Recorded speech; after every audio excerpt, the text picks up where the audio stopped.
Dans le bureau de la direction, Laetitia croise Stanislas et en profite pour lui demander des nouvelles de son père.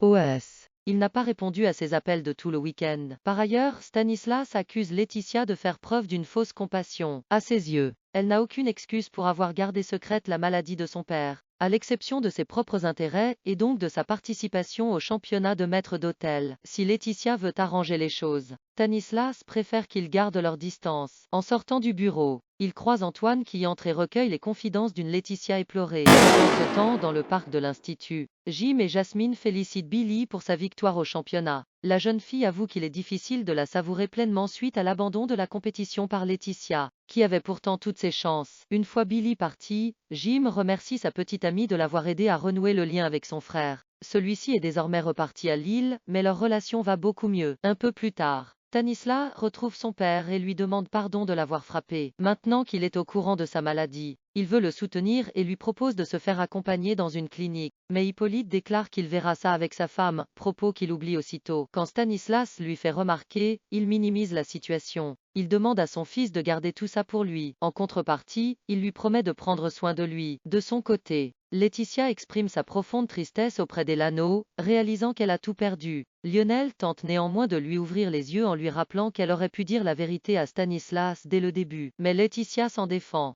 À la fin de la journée, Antoine raccompagne Franck Vallière en compagnie d'Hippolyte. Franck annonce alors que ce dernier va venir avec lui afin d'être maître d'hôtel dans l'un de ses établissements à Paris. Duchesnay le confirme fièrement. Antoine va aussitôt en parler à Stanislas, découvrant que ce dernier n'était pas du tout au courant de son père. Et il n'a pas l'intention de le laisser partir travailler à Paris dans son état. Il décide donc d'alerter Franck Vallière sur la maladie dont est atteint son père. Dès qu'il en a connaissance, Hippolyte enrage. Il retrouve Stanislas dans le parc de l'Institut, l'accusant d'avoir trahi son secret. Le jeune homme se justifie en expliquant qu'il a agi pour son bien. En voyant à quel point son père est têtu, Stanislas hausse le ton, balançant publiquement qu'il est atteint d'Alzheimer. La plupart des élèves autour d'eux, notamment Jim, l'entendent. Hippolyte déclare à son fils qu'il ne lui pardonnera jamais, puis tourne les talons. À l'internat, Jude et Mathéo surprennent Tom en train d'installer des caméras dans la salle commune. Le jeune homme leur avoue qu'il veut surveiller les moindres faits et gestes de Milan. Comme ce dernier rentre tous les soirs vers 3 du matin, Tom le soupçonne d'avoir replongé dans des activités louches. Le midi, pendant le service, Tom montre les images de sa caméra à Jude. On y voit Milan prendre un sac de sport dans la salle commune. Craignant qu'il y cache une arme, Tom demande à son pote de venir l'aider à fouiller dans les affaires de son colocataire. Après le service, Jude et Mathéo aident Tom,